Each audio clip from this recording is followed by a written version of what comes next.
નમસ્કાર દર્શક મિત્રો, શિનોર સમાચારમાં હું મેઘા અગ્રવાલ આપનું હાર્દિક સ્વાગત કરું છું। આપ જોઈ રહ્યા છો શિનોર સમાચાર અને નજર કરીએ આજના વિગતવાર સમાચાર પર।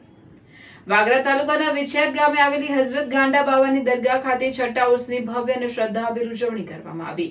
ઉર્સ નિમિત્તે વિછિયાત, કોલવણા, ડભોઈ, વડોદરા, રાજપીપળા, ખંભાત અને ગુજરાતના અનેક સ્થળેથી મોટી સંખ્યામાં અકીદતમંદો ઉપસ્થિત રહ્યા હતા।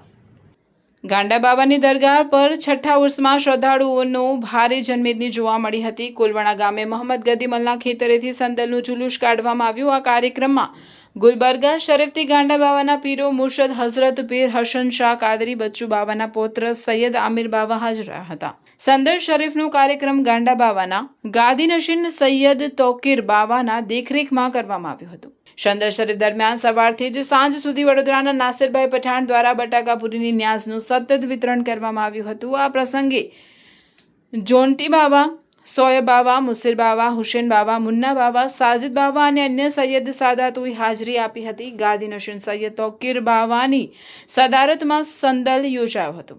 ગાંડા બાવા પ્રત્યે પોતાની અતૂટ આસ્થા વ્યક્ત કરી હતી। ઉર્સના સફળ આયોજન માટે વિછિયાદ અને કોલવાણા ગામના યુવાનોએ ભારે જહેમત ઉઠાવી હતી। રિપોર્ટર આદિલ ખત્રી, શિનોર સમાચાર ન્યૂઝ, ભરૂચ, આમોદ।